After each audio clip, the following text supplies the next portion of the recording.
মির্চি নিবেদন গল্প gold mine. বইটির সত্ত্ব আনন্দ পাবলিশার্স প্রাইভেট লিমিটেড কর্তৃক সংরক্ষিত। শুনছেন সুনীল গঙ্গোপাধ্যায়ের লেখা উপন্যাস প্রথম আলোর দ্বিতীয় খণ্ড। আজ শুনবেন 10ম পর্ব। হঠাৎ পালকি বাহক আর্ত চিৎকার করে উঠতেই ভরত ভাবল বুঝি তারা কোনো হিংস্র জানোয়ার দেখেছে। মুখ বাড়িয়ে সে দেখতে যেতেই পালকিটা আছড়ে পড়ে গেল মাটিতে। শোনা গেল ঠকাঠক লাঠির শব্দ। কোনো ক্রমে পালকি থেকে বেরিয়ে এসে ভরত দেখল পালকি বাহকরা জঙ্গলের মধ্যে ছুটে পালাচ্ছে। 3 জন ভীষণাকায় লোক ঘিরে দাঁড়িয়েছে পালকিটাকে।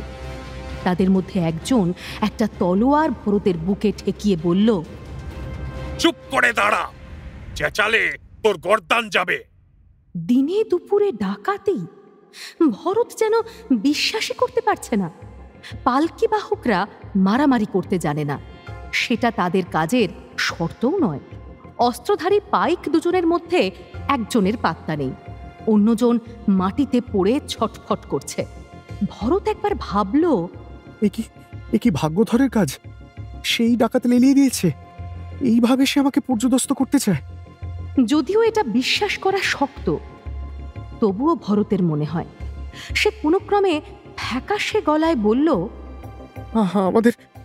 আমাদের প্রাণে মেরো না, যা আছে সব নিয়ে যাও, প্রাণে মেরো না। একদল দস্যু কর্কশ গলায় মহিলামণিকে বাইরে এসে দাঁড়াতে বলল।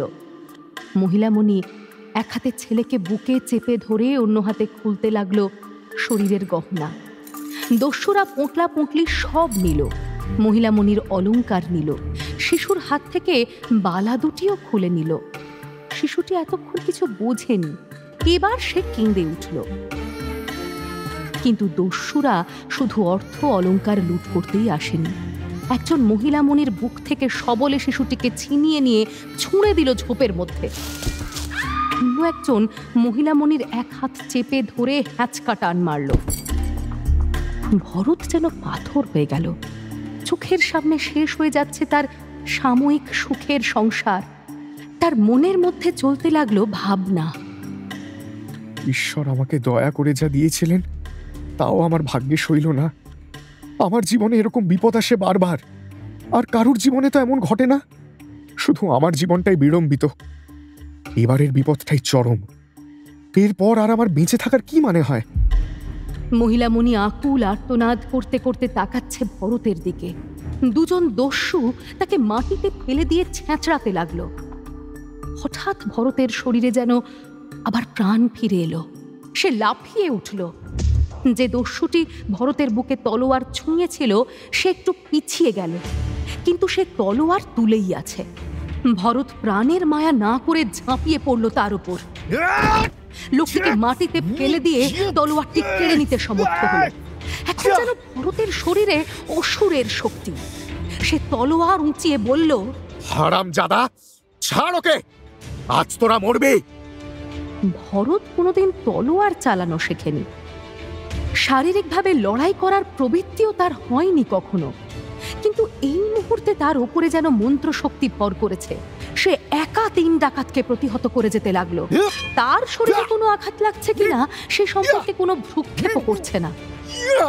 তার একটাই শপথ, স্ত্রী ও পুত্রকে রক্ষা করতে না পারলে আমি আগে প্রাণ বিসর্জন দেব। প্রত্যেকটি আঘাতের সঙ্গে সে এত জোরে চিৎকার করছে যে জীবনে সে কখনো অত উচ্চে গলা তোলেনি। তবে যতই পরাক্রম দেখাক ভরত, তার একার পক্ষে শেষ রক্ষা করা সম্ভব হতো না। ডাকাতেরা অত্যন্ত বলশালী এবং হিংস্র। সৌভাগ্যক্রমে একটু পরেই আরও 2টি পালকি সেখানে এসে পৌঁছল। তাদের সঙ্গে সশস্ত্র প্রহরী রয়েছে। তাদের দেখে ডাকাতরা রণে ভঙ্গ দিয়ে ছুটে পালালো। ভরত তবু তাদের তাড়া করে গেল কিছু দূর। দাঁড়া, কোথায় পালাচ্ছিস?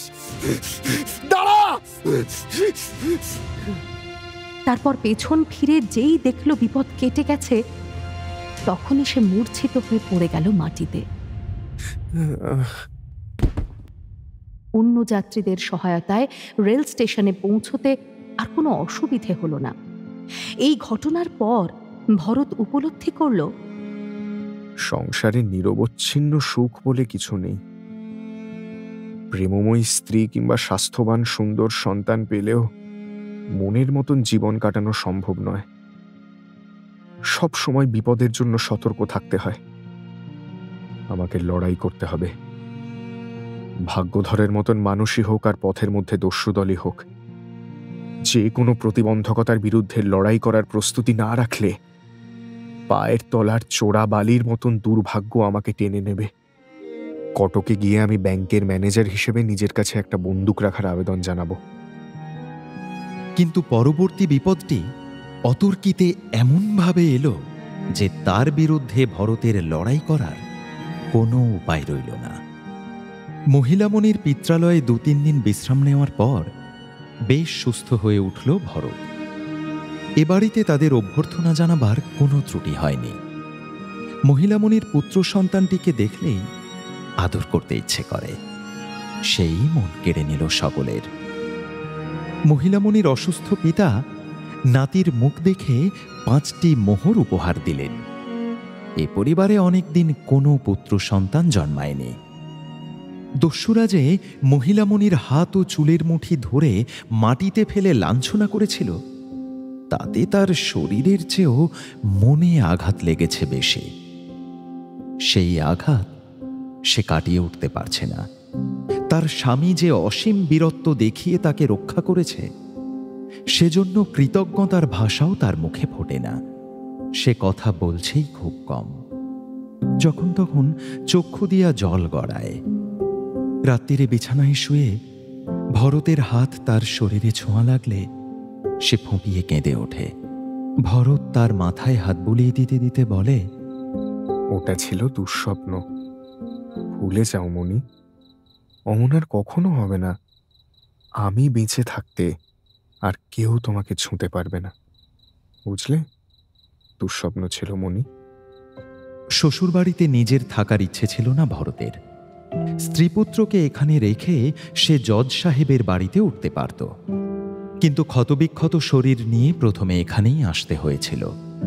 শ্যালকদের অনুরোধে থেকে যেতেই হল। বাড়ির একাধারের একটি ঘর দেওয়া হয়েছে, কোনো অসুবিধে নেই। মহিলামণির বাবার সংকট কেটে গেছে, তিনি শয্যা ছেড়ে চলাফেরা করতে পারেন। নাতিটিকে এমনভাবে ভালোবেসে ফেলেছেন যে কাজ ছাড়া করতেই চান না। ছুটি ফুরিয়ে গেলেও স্ত্রীপুত্রকে আরো কিছুদিনের জন্য এখানে রেখে ভরতকে হয়তো একাই ফিরে যেতে হবে। ভরত পুরনো বন্ধুবান্ধবদের সঙ্গে দেখা করতে যায়। বিহারীলাল গুপ্তর বাড়িতে গান বাজনার আসর এখনো বসে। মহিলামণি আর আগের মতন যখন তখন আসতে পারে না। তার মনের গ্লানি এখনো কাটেনি, মুখখানি এখনো মলিন। ভরত একদিন তার প্রাক্তন ব্যাংকে কথা বলতে গেছে। এমন সময়ে শ্বশুরবাড়ির একজন ভৃত্য হন্তদন্ত হয়ে খবর দিল যে তাকে এখনই যেতে হবে। তার স্ত্রী খুব অসুস্থ। উঠোনে স্নানের ঘরে আছাড় খেয়ে পড়ে গিয়েছিল মহিলামণি। তারপর আর তার জ্ঞান ফেরেনি। একজন কবিরাজ এসে অনেকক্ষণ ধরে পরীক্ষা করেও জ্ঞান ফেরাতে পারেনি। দ্বিতীয় একজন কবিরাজ এসে বললেন, রোগ কঠিন, মস্তিষ্কের শিরা ছিঁড়ে গেছে। এরপর 3 দিন কেটে গেল, মহিলামণির চেতনা ফিরল না। মৃদু হলেও নারী আছে। শ্বাস প্রশ্বাসের সামান্য চিহ্ন দেখে প্রাণের লক্ষণ টের পাওয়া যায়, কিন্তু চোখ বোঝা, বাকরুদ্ধ। পরপর ডাক্তার কবিরাজ আসতে লাগলেন, কেউ কিচ্ছু করতে পারলেন না। সরকারি সিভিল সার্জন এ শহরের একমাত্র ইংরেজ চিকিৎসক, তাঁকেও ডেকে আনা হলো। তিনিও বিশেষ ভরসা দিতে পারলেন না। কবিরাজদের মত সমর্থন করে বললেন, মস্তিষ্কের মধ্যে রক্তক্ষরণ হয়েছে। এখন জ্ঞান ফিরে আসা কিংবা না আসা ওর নিয়তির ওপর নির্ভর করছে। এসব শুনে ভরতের প্রায় পাগল হয়ে যাওয়ার মতন অবস্থা হলো। সে কেবল ভাবে, মহিলামণি বাঁচবে না। মাত্র 23 বছর বয়স। সে কি এমন অপরাধ করেছে? কেন তাকে পৃথিবী ছেড়ে চলে যেতে হবে? এত মানুষ থাকতে আমিই বা কেন সংসার রাখতে পারবো না? ঈশ্বরের এই কি বিচার! আমি আমার সর্বশক্তি দিয়েও মহিলামণিকে বাঁচাতে চাই, কিন্তু কিন্তু মৃত্যুর সঙ্গে কিভাবে লড়াই করব? কিভাবে লড়াই করব? মণি, মণি, মণি, চোখটা খোলো মণি। মণি, আমি এসেছি মণি। মহিলামণির শিয়রের কাছে দাঁড়িয়ে সে এমন ব্যাকুলভাবে তার নাম ধরে ডাকতে থাকে মণি, যে অন্যরা তাকে সরিয়ে নিয়ে যেতে বাধ্য হয়। চিকিৎসকরা জবাব দিয়ে যাওয়ার পর ভরত বিভিন্ন মন্দিরে মন্দিরে ঘুরে পুজো দিতে লাগল। চোখ বুজে জোড়হাতে সে সমস্ত অন্তর উজাড় করে ডাকে, হে ভগবান, হে মা কালী, হে মা চণ্ডী, মহিলামণিকে ফিরিয়ে দাও ঠাকুর। আমার চাকরি যাক, আমার সংসার যাক, স্ত্রী ও পুত্রকে নিয়ে আমি জঙ্গলে গিয়ে থাকবো, আর কিচ্ছু চাই না। শুধু মহিলামণিকে বাঁচিয়ে রাখো ঠাকুর, মহিলামণিকে বাঁচিয়ে রাখো। কয়েকজন বলল, উদয়গিরির কাছে একটি গুহার মধ্যে থাকেন এক তান্ত্রিক। অলৌকিক শক্তিতে তিনি অনেককে বাঁচিয়ে তুলেছেন, তবে সেই তান্ত্রিকের দেখা পাওয়া যায় না সহজে। পরপর কয়েকদিন তার গুহার কাছে ধর্ণা দিয়ে থাকতে হয়।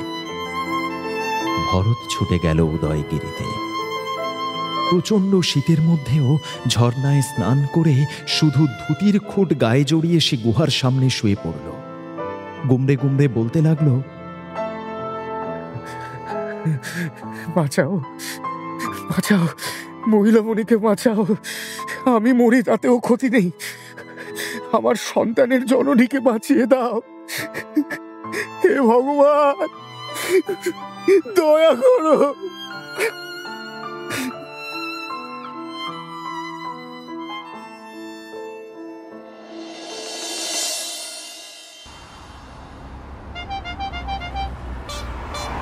কয়েকজন বন্ধু ও ভক্ত পরিবৃত হয়ে সুরেন্দ্রনাথ বন্দ্যোপাধ্যায় তাঁর বৈঠকখানায় নানান আলোচনায় ব্যস্ত। এই সময় ভৃত্য এসে জানালো যে একজন আগন্তুক তাঁর দর্শন প্রার্থী। সকাল থেকেই বহু ধরনের মানুষ আসে তাদের অভাব অভিযোগের কথা শোনাতে। সুরেন্দ্রনাথ কাউকেই ফেরান না। সকলের সমস্যা দূর করার ক্ষমতা তার নেই, তবু মন দিয়ে শুনে দু একটা পরামর্শ দিলেই অনেকে সান্ত্বনা পায়। সুরেন্দ্রনাথ ভৃত্যটির দিকে সম্মতিসূচক মাথা হেলালেন। অল্প পরেই দরজা দিয়ে প্রবেশ করল সম্পূর্ণ অপরিচিত এক ব্যক্তি। তার চেহারা ও পোশাকে ঠিক যেন সামঞ্জস্য নেই। বয়স মনে হয় ২৬-২৭, কৃশকায়, শ্যামলা রং, সারা মুখে বড় নাকটি বেশি চোখে পড়ে। পরনে সাহেবি পোশাক, পাক্কা 3 পিস স্যুট, কিন্তু মাথায় একটি বিশাল পাগড়ি। যুবকটি হাত জোড় করে নমস্কার জানিয়ে একটি ভিজিটিং কার্ড এগিয়ে দিল সুরেন্দ্রনাথের দিকে। দেখলেই বোঝা যায় যে যুবকটি বাঙালি নয়, তাই সুরেন্দ্রনাথ তাকে একটি চেয়ারে বসার ইঙ্গিত করে জিজ্ঞেস করলেন, what can I do for you? লোকটি বেশ ধীরে সুস্থে গুছিয়ে বসল। তারপর নম্র শান্ত গলায় বলল, আমি একটি বিশেষ কাজের উদ্দেশ্যেই আপনার কাছে এসেছি। প্রথমে আমি আপনার প্রতি শ্রদ্ধা নিবেদন করতে চাই। আমি দূর থেকে আপনার কথা অনেক শুনেছি। আপনি একজন অসাধারণ বাগ্মী। দেশের মানুষ আপনার কাছ থেকে প্রেরণা পায়। প্রশংসা শুনতে সকলেরই ভালো লাগে, কিন্তু সুরেন্দ্রনাথ এই ধরনের কথা প্রতিনিয়তই শুনতে পান। তিনি মনে মনে ভাবলেন, অনেকেই এসে এইভাবে কথা শুরু করে, তারপর ব্যক্তিগত কোনো সংকটের কথা ইনিয়ে বিনিয়ে বলতে বলতে অনেকখানি সময় নিয়ে নেয়। সুরেন্দ্রনাথ এবার ভিজিটিং কার্ডটি দেখলেন। নাম MK গান্ধী, তলায় লেখা বার অ্যাট ল। নামটি তো সম্পূর্ণ অচেনা বটেই। লোকটি একজন ব্যারিস্টার জেনেও সুরেন্দ্রনাথ কোনো আগ্রহ বোধ করলেন না, বরং ভাবলেন, ইদানিং ব্রিফলেস ব্যারিস্টারের সংখ্যা প্রচুর বেড়েছে। সচ্ছল পরিবারের ছেলেরা বিলেতে 2-3 বছর কাটিয়ে ব্যারিস্টার হয়ে ফিরে আসছে। কোনো রকমে ইংরেজি বলতে পারা আর ওই সাহেবি ধরনের খানাপিনা করতে শেখাটাই ব্যারিস্টার হওয়ার প্রধান যোগ্যতা এখন। এই লোকটার ঠিকানা লেখা আছে নাটাল, দক্ষিণ আফ্রিকা।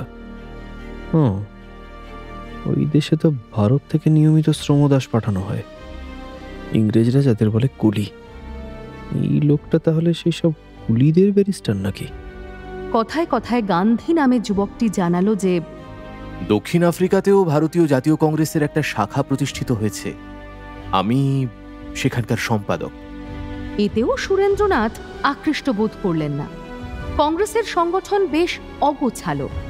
বড় বড় কয়েকটি শহরে একটি করে কমিটি থাকলেও সমস্ত রাজ্যে কিংবা জেলা স্তরে নানা রকম অব্যবস্থা। সুরেন্দ্রনাথ মনে মনে বললেন, বছরে একবার কংগ্রেসের অধিবেশনে যোগদান করার জন্য হুড়োহুড়ি পড়ে যায়। আঞ্চলিক প্রতিনিধি সাজার জন্য অনেকেই নিজ নিজ এলাকায় কংগ্রেসের শাখা গঠন করে, নিজেরাই সভাপতি সম্পাদক হয়ে যায়। কংগ্রেস অধিবেশনের এইসব উটকো প্রতিনিধিদের আহার ব্যবস্থা করে দেওয়াটি একটা সমস্যা হয়ে দাঁড়ায়। বছরের অন্য কোনো দিন তো পাত্তা পাওয়া যায় না। নামে ভারতের জাতীয় কংগ্রেস হলেও এই কংগ্রেস এখনও প্রকৃতপক্ষে সর্বভারতীয় সংস্থা হয়ে উঠতে পারেনি। বোম্বাই, কলকাতা, মাদ্রাজেই অনেকখানি সীমাবদ্ধ। দক্ষিণ আফ্রিকা ভারতের বাইরে এবং অনেকটাই দূরে।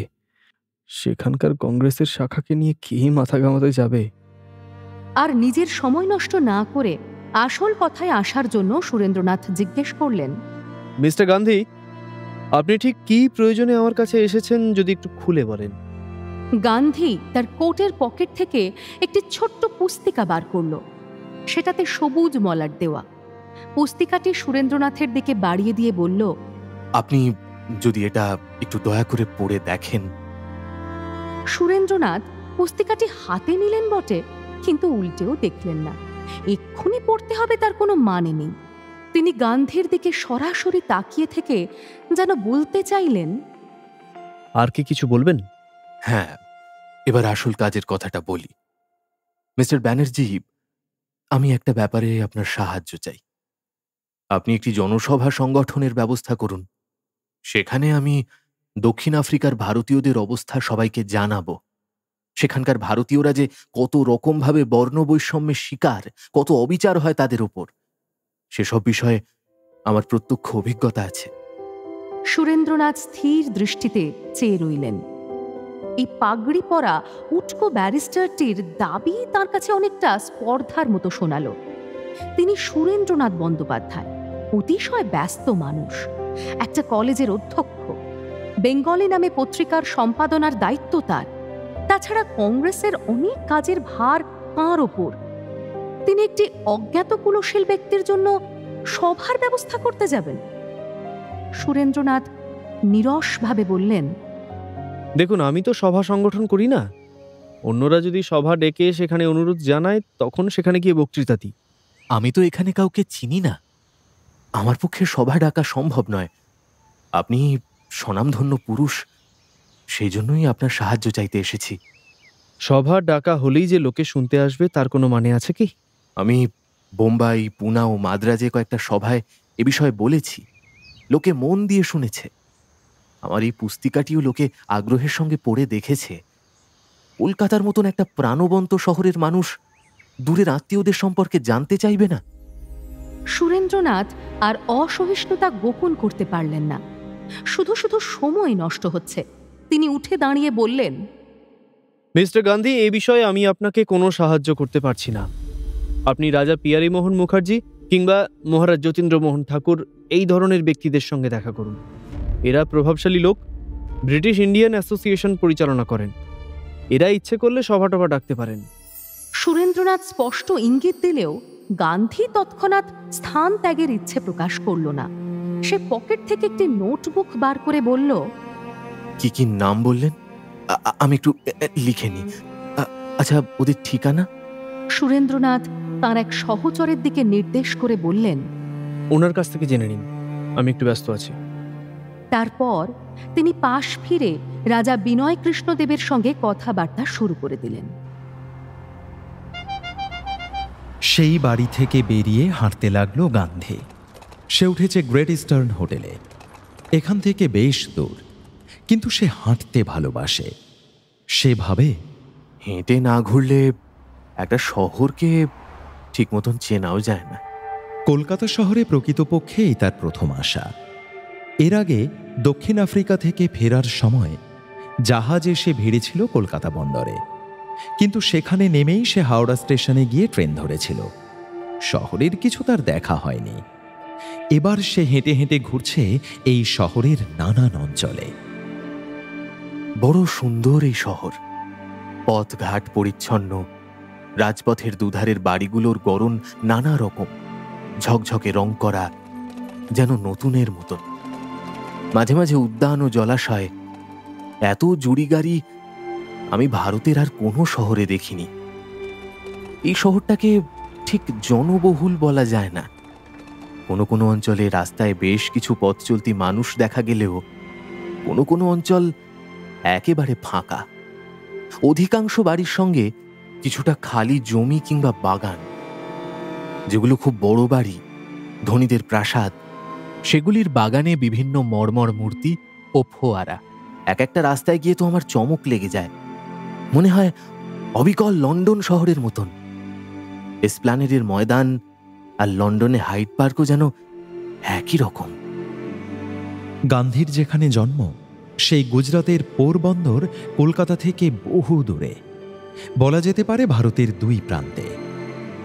তবু সেখানে বসেও কলকাতার অনেক গল্প আমি শুনেছি ছেলেবেলায়। ব্রিটিশ ভারতের রাজধানী কলকাতা, আধুনিক শিক্ষার পীঠস্থান। ব্যবসা বাণিজ্যও যেমন উন্নত, তেমনি কত রকম সামাজিক আন্দোলন শুরু হয়েছে এখান থেকে। রাজা রামমোহন, দ্বারকানাথ, বিদ্যাসাগর, দেবেন্দ্রনাথ ঠাকুর, এদের নাম সারা ভারতে কে না জানে। বাঙালি যুবকরা কত রকম সংস্কারের বেড়ি ভেঙেছে বহু বছর আগে, তার ঢেউ তো আমাদের গুজরাতেও গিয়ে লেগেছে। হাঁটতে হাঁটতে গান্ধীর মনে পড়ল তার স্কুল জীবনের কথা। হাই স্কুলে পড়তে পড়তেই তার বিয়ে হয়ে যায় এক অক্ষর জ্ঞানহীনা বালিকার সঙ্গে। তাতে আমার ইচ্ছা অনিচ্ছার কোনো প্রশ্ন ছিল না। কাথিয়াওয়াড়ের সামাজিক রীতিতেই বাড়ির লোকেরা আমায় বিয়ে দিয়ে দেয়। স্কুলের উঁচু ক্লাসে সে যখন পড়তে যাচ্ছে তখন সে রীতিমতো একজন স্বামী। সেই সময়ে তার একজন বন্ধু বাল্যবিবাহ নিয়ে ঠাট্টা ইয়ার্কি করত। শুধু তাই নয়, গুজরাতিদের নিরামিষ খাওয়ার অভ্যেসও তার কাছে মনে হতো হাস্যকর। সে বলতো, মোহনদাস, নিরামিষ খাই বলেই আমরা এত দুর্বল, আর আমিষাসী ইংরেজরা সবল বলেই আমাদের শাসন করে। আমাদের কবি নর্মদী তো লিখেছেন, Behold the mighty Englishman, he rules the Indian small, because being a meat eater, he is 5 cubits tall. সুতরাং ইংরেজদের সমকক্ষ হতে গেলে আমাদেরও মাংস খেতে হবে, মদ্যপান করতে হবে। বাঙালি শিক্ষিত সমাজ তা কত আগেই শুরু করেছে। ইয়ং বেঙ্গল প্রকাশ্যে আহার করেছে গোমাংস, বাবার সঙ্গে এক টেবিলে বসে ঠোকাঠুকি করেছে মদের গেলাসে। সেই দৃষ্টান্তে গুজরাতেও অনেকে মদ্য মাংস গ্রহণ করছে। শোনো মোহনদাস, স্কুলের শিক্ষকরাও কেউ কেউ এখনো সব খায়, ছাত্ররাই বা পিছিয়ে থাকবে কেন? সংস্কারমুক্ত হবার জন্য গান্ধী সেই বন্ধুটির কথায় উৎসাহের সঙ্গে সায় দিয়েছিল। নদীর ধারে একটি নির্জন জায়গায় একদিন হলো সেই আধুনিকতার দীক্ষা। এর আগে গান্ধী কখনো রান্না মাংস চোখেই দেখেনি। পাউরুটি জিনিসটাও তার কাছে নিষিদ্ধ বস্তু। জন্মের পর থেকেই শুধু নিরামিষ খাবারে অভ্যস্ত। প্রথমবার পাউরুটি বা মাংস কোনো কিছুই তার ভালো লাগেনি। প্রায় বমি এসে গিয়েছিল। সারা রাত দুঃস্বপ্ন দেখেছে। একটা জ্যান্ত ছাগল যেন ঠুসোঠুসি করছে পেটের মধ্যে। কিন্তু সংস্কার ভাঙার উত্তেজনায় ক্রমশ সে অভ্যস্ত হয়ে উঠল। মাংস পাউরুটি ভালোই লাগতে লাগলো। 1 বছর ধরে সে এসব খেয়েছে লুকিয়ে লুকিয়ে।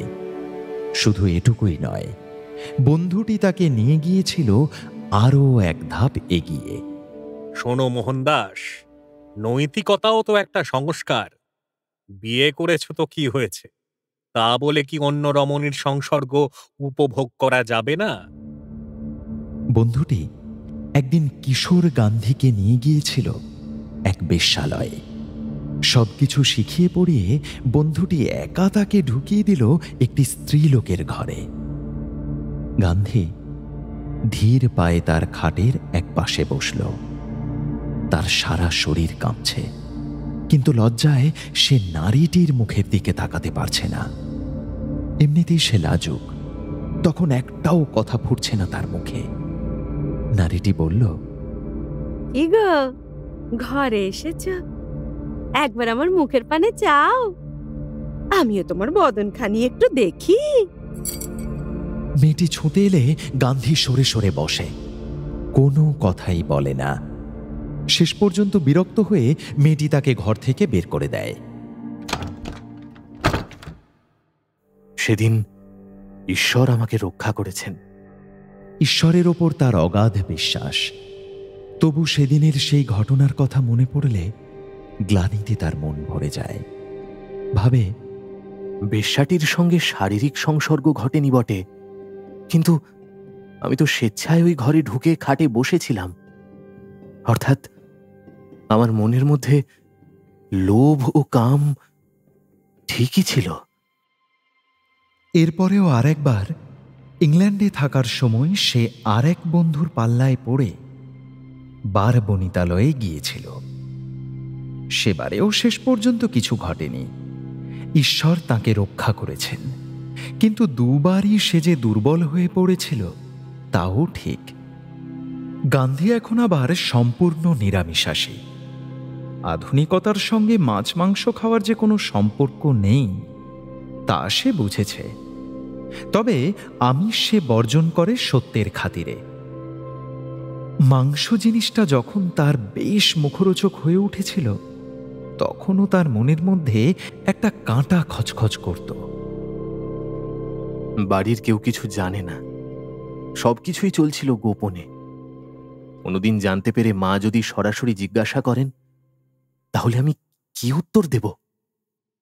আসলে অল্প বয়স থেকেই গান্ধী নিজের কাছে প্রতিজ্ঞা করেছে, কখনো কোনো অবস্থাতেই আমি মিথ্যে কথা বলবো না।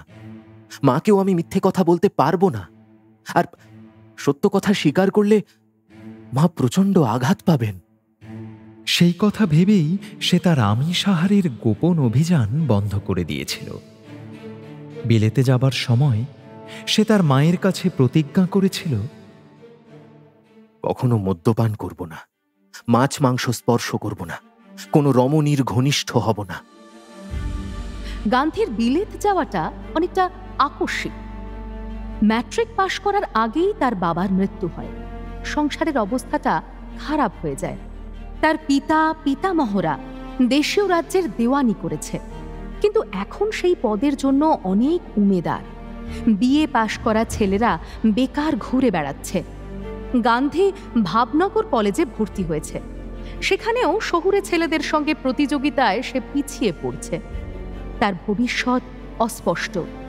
এই সময় তাদের এক পারিবারিক বন্ধু এসে তার মাকে বললেন, ছেলেকে সাধারণ বিএ পাশ করিয়ে আজকালকার দিনে কোনো লাভ নেই। বিলেতে গিয়ে বরং ব্যারিস্টার হয়ে আসুক। ব্যারিস্টারি পাশ করা সহজ, বছর 3 থাকতে হবে। সব মিলিয়ে খরচ পড়বে বড়জোর 4 থেকে 5,000 টাকা। বিলেত থেকে ফিরে এসে সাহেবি আদব কায়দায় থাকবে। তখন যে কোনো দেশীয় রাজ্য ওকে দেওয়ানি দেওয়ার জন্য লুফে নেবে। গান্ধীর দাদা উৎসাহ দিলেন। কোনো ক্রমে টাকার জোগাড়ও হয়ে গেল। প্রায় একটি গ্রাম্য কিশোর হিসেবেই বিলেত গিয়েছিল গান্ধী। ইংরেজি বলতে পারে না, ঠিক মতন পোশাক পরতে জানে না। ইংল্যান্ডে প্রতিষ্ঠিত কিছু কিছু গুজরাতি ব্যক্তির ঠিকানা ছিল তার কাছে। তাঁরাই প্রথম তাকে সাহায্য করেন গুছিয়ে নিয়ে বসতে। ডাক্তার মেহতা নামে একজন তাকে শেখালেন, অন্য লোকের টুপি বা পোশাকে হাত দেবে না, লোকের সামনে হাই কিংবা ঢেকুর তুলবে না, শব্দ করে চা খাবে না, আর চেঁচিয়ে কথা বলবে না। আমাদের দেশের মতন প্রথম আলাপেই কারুকে কোনো ব্যক্তিগত প্রশ্ন করবে না, আর কারুকে স্যার বলবে না। বিলেতে কয়েক বছরেই গান্ধীর মধ্যে একটা বিপুল পরিবর্তন আসে। যত্ন করে মন দিয়ে সে ইংরেজি শেখে। পৃথিবীটাকে জানবার জন্য নানা রকম বই পড়ার আগ্রহ জন্মায়। বিলিতি পোশাক পরিচ্ছদ ও আদব কায়দা রপ্ত করে। এমনকি নাচতেও শেখে। ব্যারিস্টারের জন্য পড়াশোনা করতে হয় না বিশেষ। বারবার ইংরেজদের সঙ্গে খানা খেতে হয় আর সহবত শিখতে হয়। তাহলেই পরীক্ষায় বসলেই পাশ করা যায়। যথা সময়ে পাশ করে দেশে ফিরে এলো গান্ধী। ইংল্যান্ডে থাকার সময় সে ইংরেজদের ঘনিষ্ঠভাবে দেখেছে এবং ইংরেজ জাতির ভক্ত হয়ে গেছে। তার ধারণা, ইংরেজদের শাসন ভারতের পক্ষে বিশেষ প্রয়োজনীয় এবং উপকারী। রাজভক্ত প্রজা হিসেবে ভারতীয়দের উচিত ইংরেজদের প্রতি আনুগত্য প্রদর্শন করা। ইংরেজদের অত্যাচারের অনেক কাহিনী সে জানে। সে নিজেও প্রত্যক্ষদর্শী বা ভুক্তভোগী। ফার্স্ট ক্লাসের ট্রেনের টিকিট কাটা সত্ত্বেও তাকে সে কামরায় বসতে দেওয়া হয়নি। দক্ষিণ আফ্রিকায় এক রাস্তায় ফুটপাত দিয়ে হাঁটার অপরাধে এক ইংরেজ সেপাই তাকে ধাক্কা মেরে রাস্তায় ফেলে দিয়েছে। তাতেও তার রাগ হয় না। সে মনে করে, ওসব কিছু কিছু ইংরেজের ব্যক্তিগত চরিত্রের দোষ, জাতিগত ত্রুটি নয়। অনেক জায়গায় ভারতীয়দের ওপর যে অবিচার বা পীড়ন হয়, সেগুলো আইনের ত্রুটি বা আইনের অপপ্রয়োগ। আইনসঙ্গত পথেই তার সুরাহা করতে হবে। গান্ধীর কোনো নির্দিষ্ট রাজনৈতিক লক্ষ্য নেই। সে চায় ভারতবাসীরা স্বাস্থ্য রক্ষা ও পরিচ্ছন্নতার আদর্শ শিখুক, সততা, নিয়মানুবর্তিতা ও কর্তব্য কর্মকে ধর্মজ্ঞান করুক। তাহলেই ইংরেজরা আর ভারতীয়দের নিচু চোখে দেখবে না। দক্ষিণ আফ্রিকার ভারতীয়দের সে সাধ্য মতন এই সবই শেখাচ্ছে। সংঘবদ্ধ হওয়াটাও সভ্যতার লক্ষণ। তাই সে দক্ষিণ আফ্রিকার ভারতীয়দের নিয়েও একটি সমিতি স্থাপন করেছে এবং সেই সমিতির অন্য কিছু নাম দেবার বদলে কংগ্রেস নামটাই নিয়েছে। দক্ষিণ আফ্রিকার ভারতীয়দের সম্পর্কে মূল ভারত ভূখণ্ডের সাধারণ মানুষদের তো বটেই, জননেতাদেরও বেশ ভুল ধারণা আছে। সবাই মনে করে ওখানে বুঝি কুলি কামিন ছাড়া আর কোনো ভারতীয়ই নেই। হ্যাঁ, শ্রমদাস হিসেবেই একসময় ভারতীয়দের ওখানে নিয়ে যাওয়া হয়েছে বটে, কিন্তু তাদের মধ্যে বেশ কিছু সংখ্যক মানুষ বুদ্ধি বলে নিজেদের প্রতিষ্ঠিত করেছে, জমি বাড়ি কিনেছে, ব্যবসা বাণিজ্যও শুরু করেছে। কোনো কোনো ব্যবসায়ী এমনই প্রতিপত্তিশালী যে নিজস্ব জাহাজ পর্যন্ত চালায়। ইংরেজরা ভেবেছিল কুলিরা চিরকাল কুলিই থাকবে। ওখানকার আদিবাসী জুলু সম্প্রদায়কে তারা সেইভাবেই দেখতে অভ্যস্ত। ভারতীয়দের এই রকম সমৃদ্ধি, বিশেষত ব্যবসায় প্রতিযোগিতা, তাদের চক্ষুশূল হয়েছে। এখন তারা নানান পাকে প্রকারে ভারতীয়দের দমন করতে চায়। ভারতীয়দের পক্ষে আইনজীবী হিসেবে গান্ধী প্রতিটি ক্ষেত্রে প্রতিকারের জন্য সরকারের কাছে সবিস্তারে দরখাস্ত পাঠায় কিংবা আদালতে মামলা লড়ে। যদিও তার তরুণ বয়স, তবুও সে কখনো উত্তেজিত হয় না। তার শরীরে যেন রাগ নামের ব্যাপারটাই নেই। সে ধৈর্য ধরে ঠিকঠাক নিয়মসম্মত পথে অগ্রসর হয় এবং বেশ কয়েক জায়গায় সে শেষ পর্যন্ত জয়ীও হয়েছে। এই সব বৃত্তান্তই সে এখন ভারতের নানা অঞ্চলে ঘুরে ঘুরে জানাতে চায়। তার বক্তব্য, সমস্ত বিষয়ে ইংরেজ সরকারের নির্দিষ্ট আইন আছে। আইনের পথেই মোকাবিলা করলে যে অনেক অধিকার আদায় করা যায়, দক্ষিণ আফ্রিকায় তা প্রমাণিত হচ্ছে। এখানকার ভারতীয়রাই বা তা জানবে না কেন?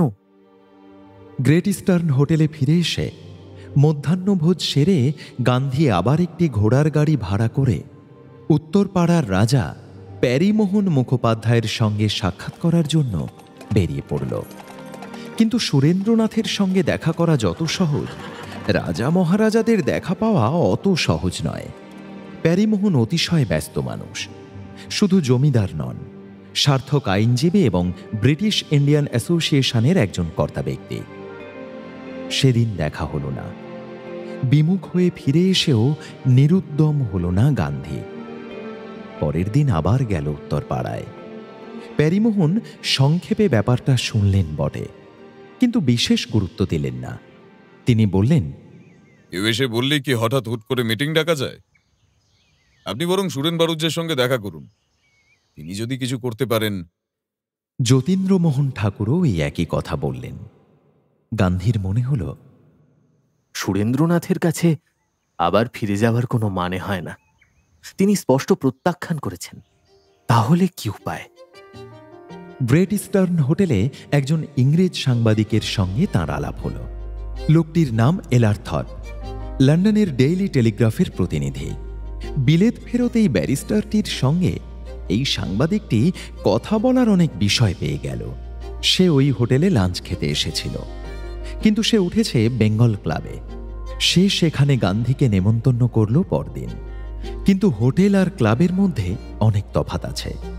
বেঙ্গল ক্লাবে ভারতীয়দের প্রবেশ নিষেধ। এলারথর্প সরল মনে গান্ধীকে নিয়ে ড্রয়িং রুমে ঢুকতে যাচ্ছে।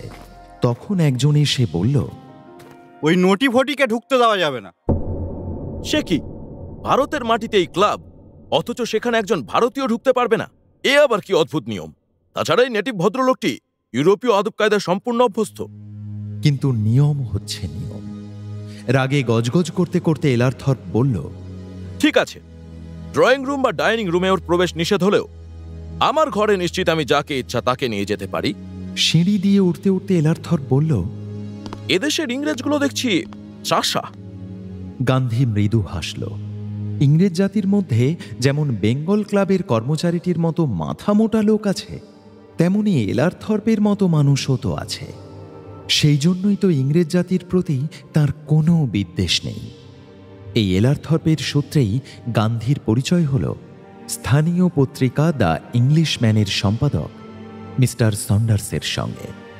সন্ডার্স গান্ধীর লেখা পুস্তকটি পড়ে ঠিক করল, এই দক্ষিণ আফ্রিকার ব্যারিস্টারটির একটি সাক্ষাৎকার আমি নিজের কাগজে ছাপাবো।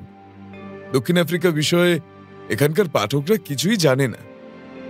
সাক্ষাৎকার নিতে নিতে সন্ডার্স মাঝে মাঝে অবাক হয়ে তাকাতে লাগল গান্ধীর দিকে। এই যুবকটির কণ্ঠস্বর নিরুত্তাপ্ত বটেই, এমনকি দক্ষিণ আফ্রিকার শ্বেতাঙ্গদের সম্পর্কেও কিছু কিছু ভালো কথা বলে যাচ্ছে। সন্ডার্স জিজ্ঞেস করল, মিস্টার গান্ধী, তুমি শ্বেতাঙ্গদের অবিচার ও অত্যাচারের কথা জানাতে গিয়ে ওদের পক্ষ নিয়েও যে বলে ফেলছো মাঝে মাঝে। আমার অভিজ্ঞতায় দেখেছি, প্রতিপক্ষের কিছু কিছু প্রশংসা করলে মামলা সহজে জেতা যায়। ইংরেজদের কাগজে গান্ধীর বক্তব্য প্রকাশিত হবে, অথচ বাঙালিদের কাছে পাত্তা পাওয়া যাবে না। গান্ধী হাল ছাড়তে রাজি নয়। বাঙালিদের সবচেয়ে বিখ্যাত পত্রিকা অমৃতবাজার, রাস্তা থেকে কিনে পত্রিকাটি কয়েকদিন পড়েও দেখেছে গান্ধী। সে একদিন হাজির হলো ওই পত্রিকার অফিসে। অমৃতবাজার পত্রিকার যুগ্ম সম্পাদক মতিলাল ঘোষ কংগ্রেসের একজন পাণ্ডা এবং সারা ভারতে পরিচিত। তিনি গান্ধীর ভিজিটিং কার্ডটি নাড়াচাড়া করতে করতে বললেন, গান্ধী এরকম পদবি আগে শুনিনি তো। আমাদের এই কাগজ ইংরেজি ভাষায় বেরোয় বটে, কিন্তু পড়ে প্রধানত বাঙালিরা। তারা তোমার ওই দক্ষিণ আফ্রিকা নিয়ে মাথা ঘামাতে যাবে কেন?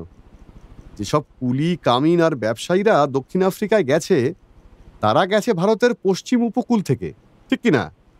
এই গুজরাটি, মারাঠি, মাদ্রাজি। বাঙালি একজনও গেছে। তুমি ওখানে একটিও বাঙালি কুলি বা ব্যবসায়ী দেখেছ? তা দেখিনি বটে। তবে বাঙালিরা কুলিগিরি করেও না, ব্যবসাও জানে না। সবাই চাকরি চায়, আর না হলে বড়জোর মাস্টারি, ডাক্তারি, ওকালতি। তা বাপু, আমাদের এখানেই সমস্যার শেষ নেই। ওই ধ্যারধারা গোবিন্দপুর দক্ষিণ আফ্রিকার সমস্যা নিয়ে আমাদের এখন ব্যস্ত হওয়ার সময় কোথায়? কিন্তু তারাও তো ভারতীয়, আর কংগ্রেস ভারতীয়দেরই প্রতিষ্ঠান। তা যখন কংগ্রেসের বার্ষিক অধিবেশন হবে, তখন তোমার কথা সেখানে বলতে চাও তো বলো। এখন মিটিং ফিটিংয়ের ব্যবস্থা করা আমার পক্ষে সম্ভব নয়। গরম গরম কোনো বিষয় না থাকলে লোকে শুনতেই বা আসবে কেন? আপনার কাগজেও ছাপবেন না, কোনো মিটিংয়ের ব্যবস্থাও করা যাবে না? না। রাগ করলে নাকি? একটা চুরুট খাও। ধন্যবাদ, আমি ধূমপান করি না। মতিলাল নিজে একটা চুরুট ধরিয়ে চেয়ারে হেলান দিয়ে বললেন, ওহে মোহনদাস, তুমি বিলেত ফেরত ব্যারিস্টার হয়ে হঠাৎ দক্ষিণ আফ্রিকায় যেতে গেলে কেন, তাও অত দূরে? আমি বোম্বাই ও রাজকোটে চেম্বার খুলে বসেছিলাম, পসার জমাতে পারিনি একেবারেই। এদেশে তো ব্যারিস্টারের অভাব নেই, আমার আয়ের চেয়ে ব্যয় বেশি হচ্ছিল। এই সময় আমার বড় ভাইয়ের মারফত দক্ষিণ আফ্রিকার একটা ব্যবসায়ী প্রতিষ্ঠানে যোগ দেওয়ার প্রস্তাব পাই, আবদুল্লাহ অ্যান্ড কোম্পানি। ওখানকার খুব বড় ব্যবসায়ী, তাদের মামলা মোকদ্দমা লেগেই থাকে। তারা সাহেব ব্যারিস্টার নিয়োগ করে, ঠিক ব্যারিস্টার হিসেবে নয়, আমাকে প্রায় একটা চাকরির প্রস্তাব দেওয়া হয়েছিল, প্রধানত ইংরেজিতে চিঠিপত্র লেখার জন্য। পরে অবশ্য অভিজ্ঞতা সঞ্চয় করে আমি স্বাধীনভাবে প্র্যাকটিস শুরু করেছি। ওখানকার অনেকের আস্থা অর্জন করেছি। ওখানে পসার বেশ ভালোই জমেছে বোঝাই যাচ্ছে। গ্রেট ইস্টার্ন হোটেলে এসে উঠেছ, তার মানে পয়সা কড়ি ভালোই করেছ। উকিল ব্যারিস্টারি মানে তো কথা বেচে খাওয়া আর মিথ্যের ফুল ঝুড়ি ছড়ানো। কথার মার প্যাচে উকিলরা রাতকে দিন করে দেয়। তোমায় দেখলে তো নিরীহ ভালো মানুষটি মনে হয়। তুমি কি করে পারো? আমি সারা জীবনে একটাও মিথ্যে কথা বলিনি, আর এ পর্যন্ত একটাও মিথ্যে মামলা নিইনি। যে পক্ষ অন্যায় মামলা করতে চায় আমি তাদের ফিরিয়ে দিই। প্রচন্ড শব্দে অট্টহাস্য করে উঠলেন মতিলাল। হাসতে হাসতে তার কাশি এসে গেল। হাত তুলে কোনক্রমে বললেন, তুমি তো ভারী মজার মানুষ দেখছি। আর হাসিও না, আর হাসিও না। মতিলাল ঘোষের কাছ থেকে ফিরে এসে গান্ধী আবার ভাবতে বসল। এরপর কার কাছে যাওয়া যায়? মুশকিল হচ্ছে, এখানে আমার পরিচিত তো কেউ নেই। তবু একটা উদ্দেশ্য নিয়ে সে যখন এসেছে, ব্যর্থ হয়ে ফিরে যাবার পাত্র সে নয়। বোম্বাইয়ের নেতাদের তার কথা বোঝাতে এরকম অসুবিধে হয়নি। বোম্বাইতে সে প্রথম দেখা করেছিল বিচারপতি রানাডে এবং বিচারপতি বদরুদ্দিন তায়েবজির সঙ্গে। এরা তার কথা ধৈর্য ধরে শুনে বলেছিলেন, আমরা ঠিক সাহায্য করতে পারবো না, তুমি স্যার ফিরোজ শাহ মেহতার কাছে যাও, আমাদের সহানুভূতি রইল, কিন্তু ওর সম্মতিটাও তো প্রথমে দরকার। স্যার ফিরোজ শাহ মেহতাকে লোকে বলে বোম্বাইয়ের সিংহ, কেউ কেউ বলে মুকুটহীন রাজা। দারুণ তার প্রভাব প্রতিপত্তি। গান্ধী ভয়ে ভয়ে গিয়েছিল তার কাছে, কিন্তু তিনি পিতার মতন স্নেহে গান্ধীকে গ্রহণ করেছিলেন এবং মিটিংয়ের ব্যবস্থা করে দিয়েছিলেন। বোম্বাই থেকে গান্ধী গিয়েছিল পুনায়। বাল গঙ্গাধর তিলক এখানকার প্রসিদ্ধ জননেতা। তিনি দক্ষিণ আফ্রিকা সম্পর্কে কিছুটা খোঁজ খবরও রাখেন। তিনি গান্ধীর বক্তব্যের যৌক্তিকতা স্বীকার করে বললেন, গান্ধী, আমি তোমার মিটিংয়ের ব্যবস্থা অনায়াসে করে দিতে পারি, কিন্তু এখানে রাজনীতিতে আমার বিরুদ্ধ পক্ষ যথেষ্ট। আমি মিটিংয়ের ব্যবস্থা করলে তুমি আমার দলের লোক হিসেবে মার্কা মারা হয়ে যাবে, তাতে তোমারই পরে অসুবিধা হতে পারে। তুমি তো রাজনীতির লোক নও, তুমি নিরপেক্ষ কাউকে সভাপতি করো। এক কাজ করো, তুমি ভান্ডারকরের কাছে যাও, তিনি আপাতত কোনো দলে নেই। ভান্ডারকরের কাছে যাবার আগে গান্ধী গেল অপর প্রখ্যাত নেতা গোখলের কাছে। গোখলে তখন ফার্গুসন কলেজের অধ্যক্ষ। সেই কলেজেই দেখা করতে গেল গান্ধী। আগে থেকেই গোখলের নামডাক শুনেছে গান্ধী, কিন্তু তার কাছে গিয়ে সে বিস্মিত হয়ে পড়ল। এমন শান্ত সহৃদয় একজন মানুষ, অথচ তিনি রাজনীতিতে জড়িয়ে আছেন। গান্ধীর মনে হল, ফিরোজ শাহ মেহতা যেন হিমালয় আর তিলক যেন সমুদ্র, কিন্তু গোখলে যেন গঙ্গা নদী। হিমালয় কিংবা মহাসাগর অতিক্রম করা যায় না, কিন্তু গঙ্গা নদী সকলকেই অবগাহনের জন্য আহ্বান জানায়। কিছুক্ষণ কথা বলার পরেই গোখলের দারুণ ভক্ত হয়ে গেল গান্ধী। গোখলেও পরামর্শ দিলেন ভান্ডারকরকে সভাপতি করার জন্য, তাহলে সব দলের লোকই আসবে। ভান্ডারকর যখন শুনলেন যে তিলক আর গোখলের মতন দুই পক্ষের দুই নেতাই তার নাম প্রস্তাব করেছেন, তখন তিনি সম্মতি জানাতে দ্বিধা করলেন না। মহারাষ্ট্রের এই নেতাদের সুপারিশ নিয়ে মাদ্রাজে গিয়ে সভা করতেও অসুবিধা হয়নি। ওদের কাছ থেকেই আমি কলকাতায় সুরেন্দ্রনাথের নাম শুনে এসেছিলাম, কিন্তু সুরেন্দ্রনাথের কোনো আগ্রহই নেই, তা স্পষ্ট বোঝা গেছে।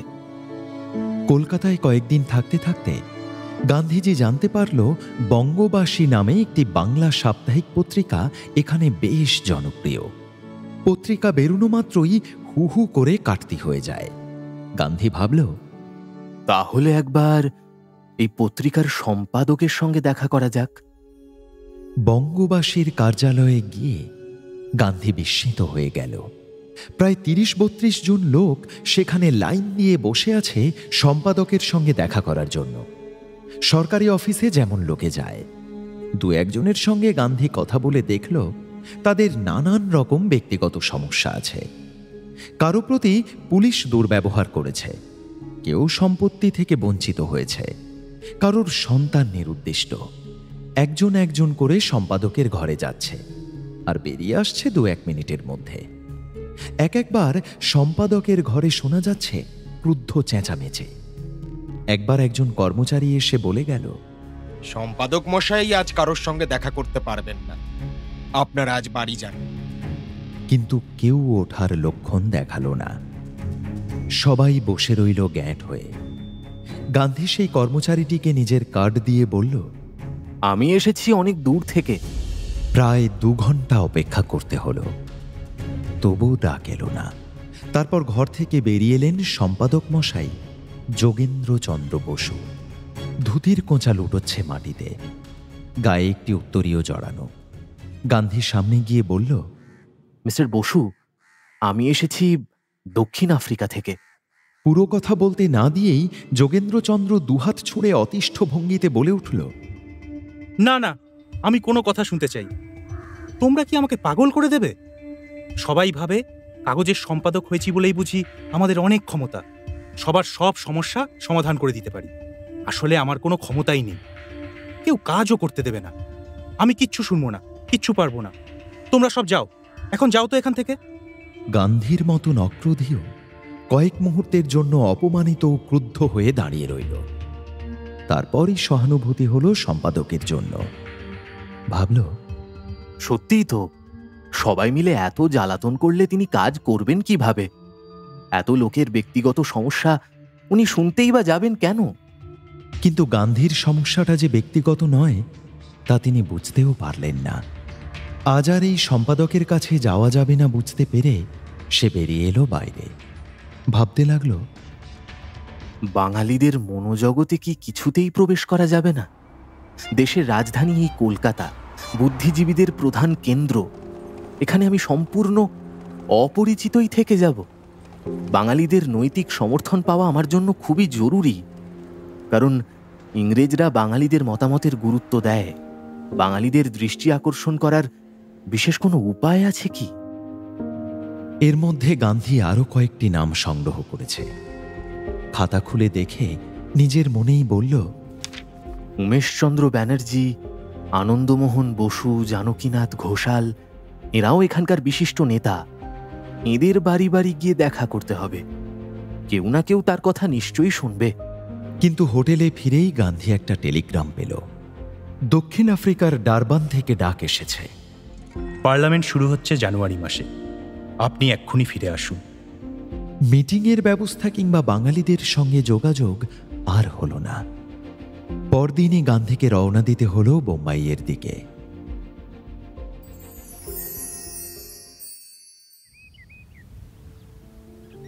সারা দিন আকাশ থমথমে হয়ে আছে, শরীর পোড়ানো গ্রীষ্ম।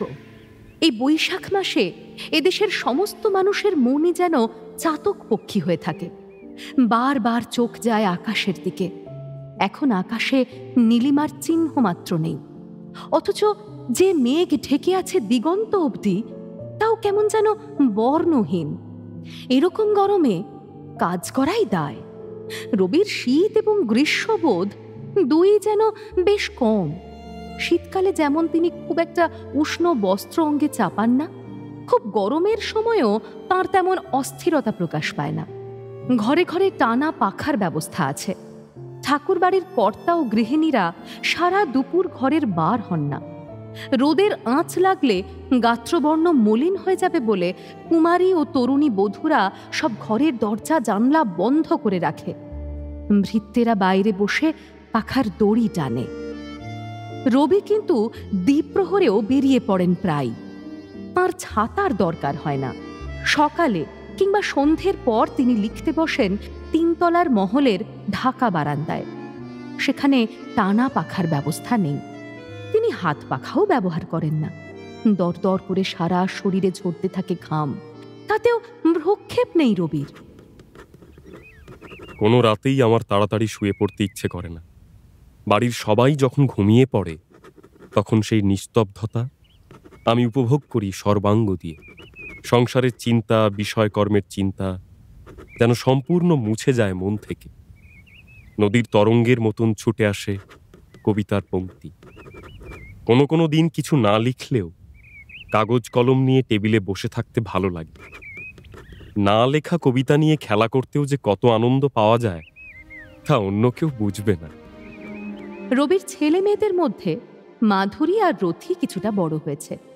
তাদের জন্য নির্দিষ্ট হয়েছে আলাদা কক্ষ। বড় ঘরটিতে বাকি সন্তানদের নিয়ে শোয় মৃণালিনী। রাত ৯টার মধ্যে বাচ্চাদের বিছানায় পাঠাবার দৃঢ় নিয়ম আছে। ওরা অবশ্য তারপরেও খানিকটা হুটোপাটি করে তবে ঘুমোয়। তখন সেলাই নিয়ে বসে মৃণালিনী। রাতের বেলা সেলাই করা নিয়ে আমি অনেকবার নিষেধ করেছি, যদিও মৃণালিনী শোনে না। এ সময় স্বামীর পাশে গিয়ে বসে না মৃণালিনী। যদিও বাধা নেই কোনো, কিন্তু যদি যায়, গিয়ে কথা বলে, রবি ঠিকই উত্তর দেবেন, বিরক্তি প্রকাশ করবেন না। তবু মৃণালিনী বুঝতে পারে স্বামীর সেই সব কথার মধ্যেও কোনো আন্তরিকতা নেই, যেন একজন অন্যমনস্ক উদাসীন মানুষ। প্রশ্নের উত্তর দেন, তবে নিজে থেকে কিছু বলেন না। এই স্বামী তার সন্তানদের জনক, কর্তব্যের কোনো ত্রুটি নেই, কিন্তু ওর মনের কাছাকাছি কিছুতেই পৌঁছানো যায় না। মৃণালিনী লক্ষ্য করেছে বাইরের লোকেদের সঙ্গে উনি অতি নিখুঁত ভদ্রতা মেনে চলেন। বাড়ির মানুষের কাছেও যেন সেই লৌকিকতা ও ভদ্রতার আবরণ পুরোপুরি ঘোচে না। একমাত্র মেজ ভাসুরের মেয়ে বিবির সঙ্গেই উনি প্রাণ খুলে কথা বলতে পারেন। এ বাড়ির অনেকেই বলে বিবিকে উনি রাশি রাশি চিঠি লেখেন। শিলাইদহ কিংবা পতিশ্বরে গিয়ে যখন বোটে থাকেন, তখন প্রায় প্রতিদিনই বিবির নামে একখানা করে চিঠি আসে। আর নিজের বউয়ের কাছে চিঠি আসে ২-১খানা মাত্র দায়ের সারা কোছের। বিয়ের পর প্রথম প্রথম উনি রাত্রির বেলা নিজেই কাছে ডেকে নতুন লেখা কবিতা শোনাতেন, কিংবা কোনো বইয়ের গল্প শোনাতেন। ২-১বার সেসব শুনতে শুনতে চোখের ঢুলো নিয়ে এসেছিল। সেই আমার দোষ। সারাদিন সংসারের কত রকম কাজ থাকে, চতুর্দিকে গুরুজন, বাচ্চাদের দৌরাত্ম্য সামলাতে হয়। রাত্রিরে একটু শান্ত হয়ে বসলে ঘুম আসতে পারে না বুঝি। এখন আর তিনি কখন কি লিখছেন তা নিয়ে কোনো উচ্চবাচ্য করেন না আমার সামনে। অথচ বিবি যদি আসে, তাকে নিয়ে যাবেন পাশের ঘরে, তখন আর দুজনের কথা ফুরোই না। মৃণালিনী একরকম মেনেই নিয়েছেন। বিখ্যাত স্বামীর সেবাপরায়ণা স্ত্রী ও পুত্রকন্যাদের জননী হয়েই তাকে থাকতে হবে। ওর মনোজগতে তার ঠাঁই নেই। মৃণালিনী ঘুমিয়ে পড়ার পরেও অনেকক্ষণ জেগে থাকেন রবি। কলম খোলা, লিখছেন না কিছু। পত্রপত্রিকার চাপ থাকলেই তার মাথায় লেখা বেশি আসে। সাধনা পত্রিকার পৃষ্ঠা ভরাবার জন্য পরপর কতকগুলো ছোট গল্প লিখে ফেলতেন। সেই সঙ্গে প্রবন্ধ, পুস্তক সমালোচনা আর কবিতা তো আছেই। এখন সাধনা বন্ধ হয়ে গেছে, লেখার কোনো তাড়া নেই। গত ১-১.৫ মাস কিছুই লেখেননি, তবে ২-১টা গান এসে যায়। একমাত্র গান রচনার ব্যাপারেই কোনো সম্পাদকীয় তাগিদের প্রয়োজন হয় না। গানের প্রথম পংক্তিগুলি নিজেরা এসে ধরা দেয়। কথার আগে আসে সুর, দূর থেকে ভেসে আসা কোনো ফুলের সুগন্ধের মতন একটা কোনো নতুন সুর মাথার মধ্যে গুঞ্জরিত হয়। তারপর আপনা আপনিই যেন সেই সুর কথার অবয়বে ফুটে ওঠে। মধ্যরাত্রি পার হয়ে গেছে। একটা সুর গুনগুন করছেন রবি। একটু পরেই সুরটাতে তেওড়া তাল এসে গেল। তাল ফের তার সঙ্গে সঙ্গে তাতে বসে গেল শব্দের ডানা। আরও কত দূরে আছে সে আনন্দধাম। আমি ক্লান্ত, আমি অন্ধ, আমি পথ নাহি জানি। হঠাৎ রবি বেশ চমকে উঠলেন। মাথার ঠিক পেছনে স্নিগ্ধ মধুর বাতাসের স্পর্শ। বাতাস এলো কোথা থেকে? পরপর কয়েকদিন অসহ্য গুমোট চলছে, তবে কি ঝড় উঠল? রবি চোখ তুলে দেখলেন বারান্দায় টবের গাছগুলোর একটা পাতাও কাঁপছে না। অন্ধকারে অদৃশ্য আকাশ, ঝড়ের আগমনের কোনো চিহ্নই নেই। আর একবার ওরকম হাওয়া রবির চুলে যেন হাতের স্পর্শ বুলিয়ে দিতেই তার শিহরণ হলো। সঙ্গে সঙ্গে তার মনে হলো, নতুন বৌঠান। এক যুগ কেটে গেল, বৌঠান চলে গিয়েছেন। তারও আগে সদ্য কৈশোরোত্তীর্ণ রবি এরকম গ্রীষ্মের দিনে ঘর্মাক্ত অবস্থায় লেখায় নিমগ্ন থাকলে কাদম্বরী চুপি চুপি পেছন দিক থেকে এসে পাখার হাওয়া করতেন, কিংবা হাত বুলিয়ে দিতেন রবির চুলে। এত বছর বাদেও সেই মনের ভুল। জ্যোতিদাদা এ বাড়ি চিরকালের মতন ত্যাগ করার পর রবি তিনতলার এই চমৎকার মহলটি নিজে নিয়েছিলেন। প্রথম প্রথম রবির এরকম শুধু মনের ভুল নয়, চোখের ভুলও হতো প্রায়। সে উঠে বৌঠানের ছায়া দেখতে পেত। ঠিক মনে হতো দরজার আড়ালে তিনি দাঁড়িয়ে আছেন। এক গভীর অসুখী অতৃপ্ত হাহাকার ভরা নারীর আত্মা যেন মৃত্যুলোক থেকে ফিরে এসে আবার শরীর ধারণ করতে চাইছে, কিন্তু পারছে না। স্বচ্ছ কাচের মতন টুকরো টুকরো হয়ে ভেঙে যাচ্ছে। রবি জানতেন এটা সত্যি নয়, তবু তার ব্যগ্র আকাঙ্ক্ষা ছিল। আর একবার নতুন বৌঠান দেহ ধারণ করতে পারেন না। কিন্তু এখন আর রবি তা চান না। এখন তার মনে হয় যে একেবারেই হারিয়ে গেছে, তাকে আর আঁকড়ে ধরার বৃথা চেষ্টা কেন? তাছাড়া ওর কথা তো মাসের পর মাস মনেও পড়ে না। আসলে এই রবি তো আগেকার সেই রবি নন। তখন রবি ছিলেন প্রায় এই বাড়ি ও পরিবারের মধ্যেই আবদ্ধ এক ভীরু, কাব্যে যশপ্রার্থী। কাদম্বরী ছিলেন তার একমাত্র বন্ধু ও কবিতার প্রধান সমজদার, কিংবা প্রেরণাও বটে। এখন রবি বাংলার সাহিত্যাকাশে উদিত জ্যোতিষ্ক, কবিতা ও গদ্যে সব্যসাচী, ঠাকুর পরিবারের এত বড় জমিদারির প্রধান পরিচালক, 5টি সন্তানের জনক এবং পাবলিক ফিগার। মৃতদের বয়স বাড়ে না। কাদম্বরী যে বয়সে আত্মহত্যা করেছিলেন সেই বয়সেই আটকে আছেন। আর এখন রবির বয়স 36। এখন কি আর নিরিবিলিতে জ্যেষ্ঠ ভাতৃবধূর সঙ্গে খুনসুটি মানায়?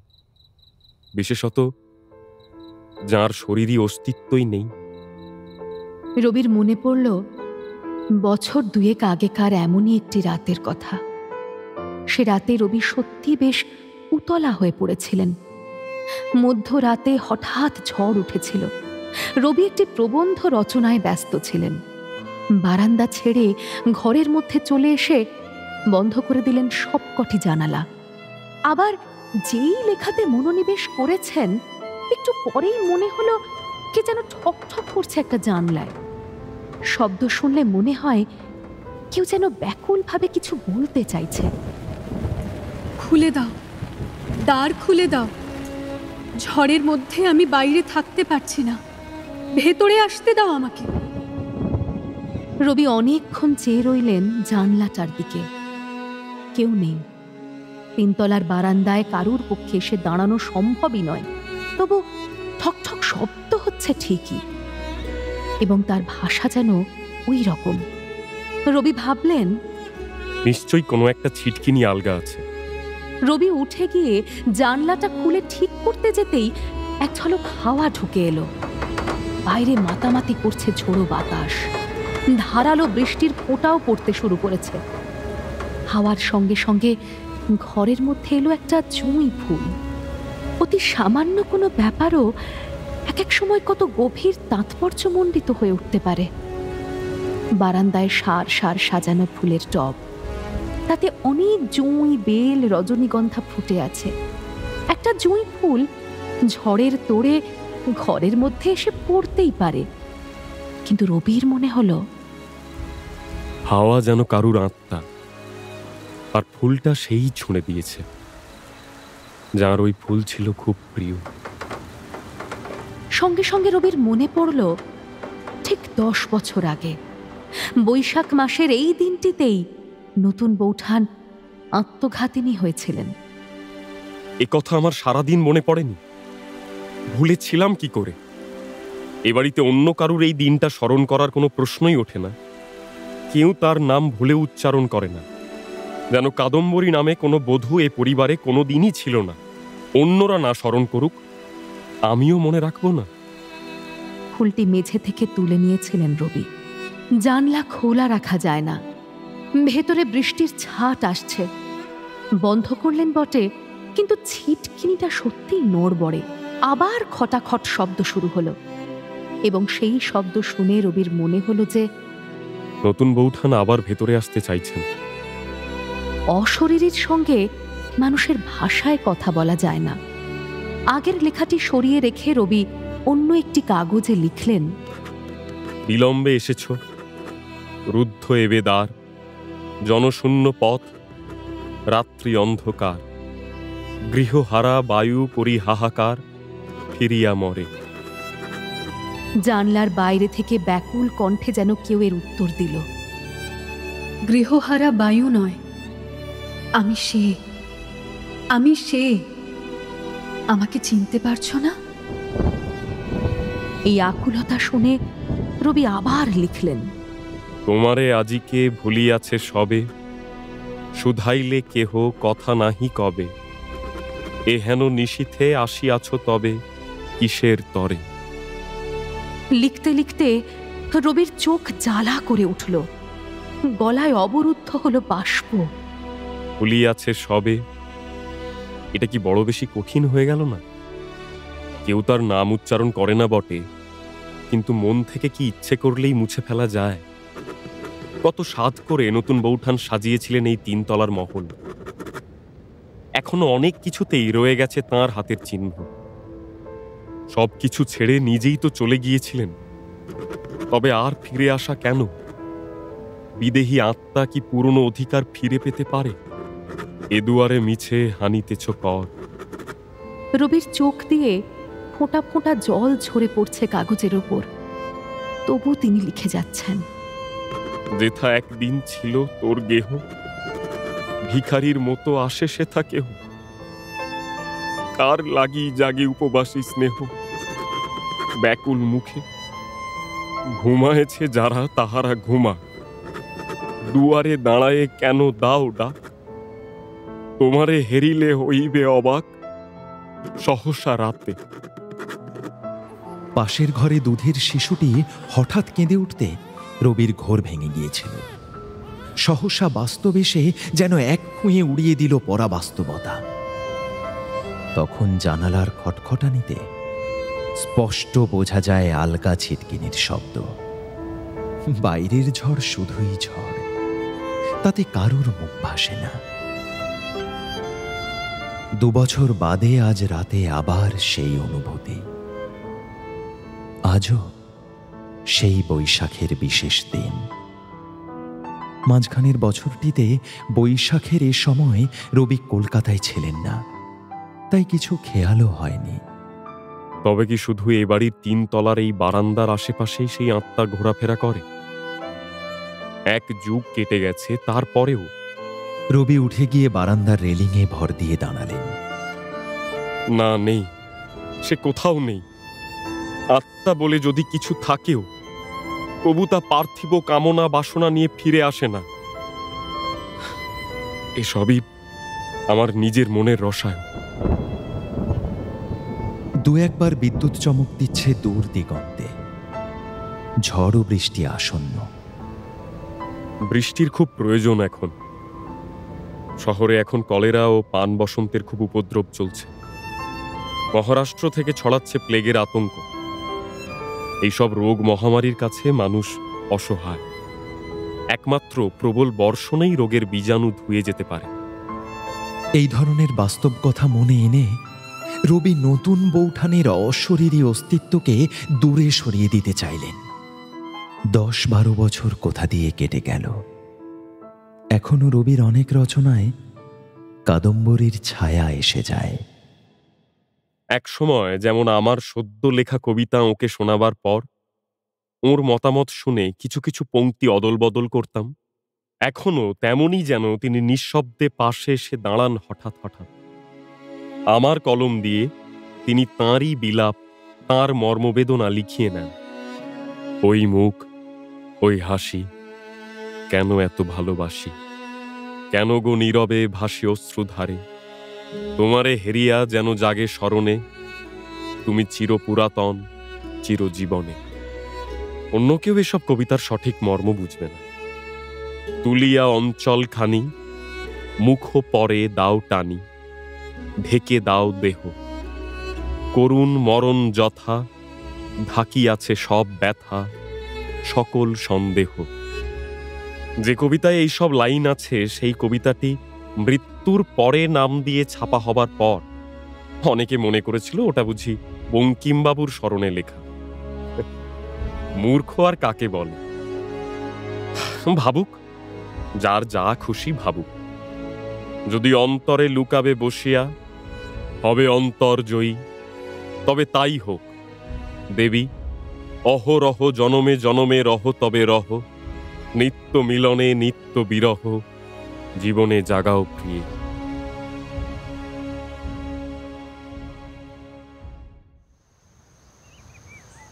পরদিন সকালে রবি ভৃত্যদের ডাকিয়ে তাঁর লেখার টেবিলটি আনালেন দোতলার একটি ঘরে। এ ঘরখানি যেমন তেমন, বাইরের কোনো দৃশ্য দেখা যায় না। তিনতলার অমন সুদৃশ্য জায়গা ছেড়ে রবি লেখার জন্য এ ঘর বেছে নিলেন বলে অনেকেই বিস্মিত। সঠিক কারণটি অন্যদের বলে বোঝানো যায় না। রবি বললেন, ওপরতলায় মৃণালিনীকে 5টি বাচ্চা সামলাতে হয়। খোকাখুকুরা লেখার মধ্যে এসে কথা বলে, তাতে একাগ্রতা নষ্ট হয়। সেই জন্যই একটা নিরিবিলি স্থান দরকার। একজনের স্মৃতিভার নিয়ে পড়ে থাকলে সাহিত্যের জগতে বেশি দূর অগ্রসর হওয়া কি করে সম্ভব? লেখা ছাড়াও আরও কত কাজ আছে। জমিদারি পরিদর্শন ছাড়াও রবি বলেন্দ্রর সঙ্গে পাট আর আখমারাই কলের ব্যবসা শুরু করেছেন। তাতেও মনোযোগ দিতে হয়। অতীতের দিকে মুখ ফিরিয়ে থাকলে ভবিষ্যৎকে দেখা যাবে কিভাবে? একবার ভাবের ঘোরে মনে হয়েছে, নতুন বৌঠান যখন বারবার নিশীথকালে এসে দুয়ারে আঘাত করছেন, তখন তার সঙ্গে অচেনা অসীম আধারের জগতে ভেসে পড়লে কেমন হয়। কিন্তু না না, তা কি করে হয়? নতুন বৌঠান আত্মঘাতিনী হয়েছিলেন বলে আমিও কেন জীবন বিসর্জন দেব? ওকে বিদায় দিতেই হবে মন থেকে। বলো শান্তি, বলো শান্তি, দেহ সাথে সব ক্লান্তি উড়ে হোক ছাই। ছাই হোক বললেই কি ছাই হয়? এত বছর পরেও রবির জীবন থেকে কাদম্বরীর অস্তিত্ব যায় না। তবু রবি তা ভুলে থাকতে চান। তার জন্য অপেক্ষা করছে অনেক অনেক কাজ, লেখা, গান, কত শুভানুধ্যায়ী, কত ভক্ত। তবু এসবের ভিড়ে কি একবারও ফিরে আসে না নতুন বৌঠানের মুখ? আর ভরত, তার জীবনে কি অপেক্ষা করছে ভবিষ্যতে? নয়নমণি বা কোথায় গেল?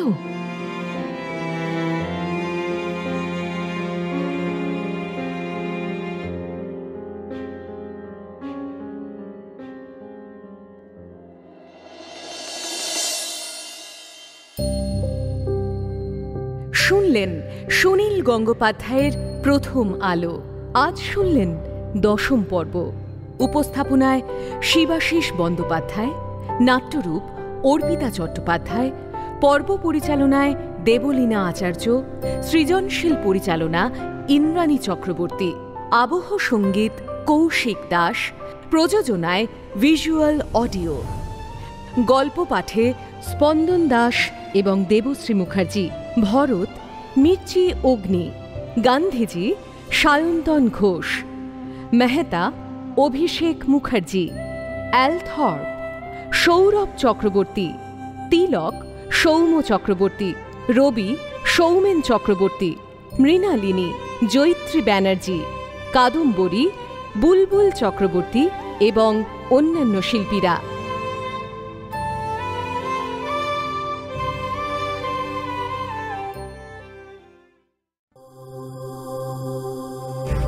মির্চি নিবেদন গল্প গোল্ড মাইন। গল্প গোল্ড মাইন।